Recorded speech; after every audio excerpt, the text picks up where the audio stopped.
국회는 오늘 본회의에서 투표용지 부족 사태 국정조사 계획사를 의결합니다. 민주당은 이번 국정조사를 통해 6.3 지방선거 당일 벌어진 투표용지 부족 사태의 원인과 책임 소재를 최우선 규명하도록 하겠습니다. 또한 투표용지 인쇄 물량 산정과 실제 공급 과정, 선관위의 상황 보고와 의사결정 체계도 철저하게 따져보도록 하겠습니다. 이번 투표용지 부족 사태는 적당히 수습하고 넘어갈 문제가 절대 아닙니다. 민주당은 사태의 진상규명과 책임자 처벌은 물론 재건축 수준의 선관위 혁신을 위해 당력을 집중하도록 하겠습니다. 오늘 본회의에선 전반기 때 처리하지 못한 민생경제법안 30여 건도 처리할 예정입니다. 민주당은 오늘 처리하는 민생법안 하나하나가 국민의 삶에 와 다토록 끝까지 챙기도록 하겠습니다. 일하는 국회를 만들기 위한 원구성 협상에 속도를 내야 합니다. 어제 오후 협상에서도 법사위원장을 두고 여야가 입장차를 좁히지 못했습니다. 협상은 원래 쉽지 않은 일입니다. 다만 지금은 우리에게 주어진 시간이 많지 않습니다. 중동 정세가 요동치면서 유가와 물가, 우리 수출에 빨간불이 켜지고 있습니다. 국민의 먹고 사는 문제가 발등에 불입니다. 이럴 때일수록 국회가 하루빨리 정상 가동돼야 합니다. 즉시 원구성을 마쳐 민생경제 현안 해결에 곧바로 뛰어들어야 합니다. 국회 의장도 선출되었고 속도감 있게 민생개혁 법안을 처리하려면 그 일을 책임지고 감당할 상임위 구성이 반드시 필요합니다. 협상의 문은 활짝 열려 있습니다. 국민의힘이 합리적 대안을 가지고 나온다면 얼마든지 머리를 맞대겠습니다.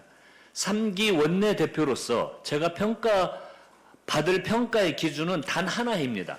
국민을 위해 얼마나 일했는가, 어떤 입법 성과를 냈는가입니다. 더 이상 원구성 협상을 미룰 명분이 없습니다. 미룰 시간은 더더욱 없습니다. 민생은 기다려주지 않습니다. 오늘 또 협상에 나서 바로 매듭을 지어야 합니다. 그리고 일하는 민생국회를 곧바로 가동해야 합니다. 국민의힘의 자중질환이 점입가경입니다. 지금 이런 사태로 국정조사나 제대로 할 수 있겠습니까? 투표용지 부족 사태의 진상을 규명할 의지가 있기는 한 것인지 묻고 싶습니다. 이번 사태를 핑계로 부정선거 음모론과 윤어게인을 선동해서 눈앞의 위기를 모면해 보려는 겁니까? 장동혁 대표는 여전히 부정선거 음모론에 심취해 있습니다. 국민의힘 내부에서조차 위기 모면을 위한 정치적 술책이라며 장동혁 대표를 비판하고 있습니다. 제1야당 대표가 불법과 음모론을 선동하는 사이 피해는 고스란히 평범한 시민에게 돌아가고 있습니다. 펜싱 국가대표 선수단은 봉쇄된 체육관에서 장비를 꺼내지 못해 다른 사람 칼을 빌려 출국했습니다. 일부 국가대표와 체육단체 직원의 급여도 지연되고 있다고 합니다.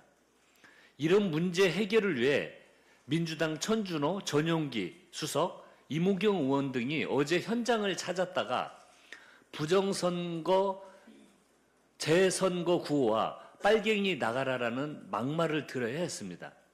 이것이 정말 정상적인 상황인지 묻지 않을 수 없습니다. 민주당은 투표용지 부족 사태의 진상규명과 선관위 개혁을 위한 국정조사에 최선을 다하겠습니다. 이재명 대통령께서 유럽 순방을 성공적으로 마치고 오늘 귀국합니다. 벨기에, EU, 이탈리아 교황청에 이어 프랑스 G7 정상회의까지 이번 순방은 대한민국 외교의 위상을 한 단계 높인 여정이었습니다. EU는 미국, 중국에 이은 제3교역 파트너이자 세계 최대 무역 블록입니다. 이재명 대통령은 이번 순방을 통해 경제, 통상, 안보는 물론 AI 공급망, 문화에 이르기까지 EU와 협력을 전방위로 넓혔습니다. 또한 2년 연속 G7 정상회의에 초청받아 글로벌 책임 국가로서 대한민국의 역할을 세계에 각인시켰습니다. 이번 순방은 중동과 아시안에 이어 유럽까지 국익 중심 실용 외교의 질병을 넓히는 성과를 올렸습니다. 특히 한반도 평화를 위한 새로운 전기를 마련했다는 점에서 더욱 의미가 큽니다. 이재명 대통령은 교황청 특별연설에서 남북관계 개선 의지를 거듭 강조하며 한반도 평화에 대한 지속적인 관심과 지지를 요청했습니다. 레오 14세 교황과의 면담에서는 교황의 방북을 직접 요청하며 한반도 평화를 위한 교황청의 역할과 협력을 당부했습니다. G7 정상회의에서 이루어진 트럼프 대통령과 깜짝 환담에서도 북한 문제 해결을 위한 대화 필요성에 공감했습니다. 트럼프 대통령은 SNS에 2018년 김정은 위원장과 나란히 걷는 사진을 게시하기도 해 북미 대화 가능성에 대한 기대가 커지고 있습니다. 이재명 대통령님 수고 많이 하셨습니다. 민주당은 정부와 함께 대한민국의 외교 역량을 더욱 높이고 한반도 평화 번영과 동북아 협력을 위해 앞으로도 최선을 다하겠습니다. 이상입니다.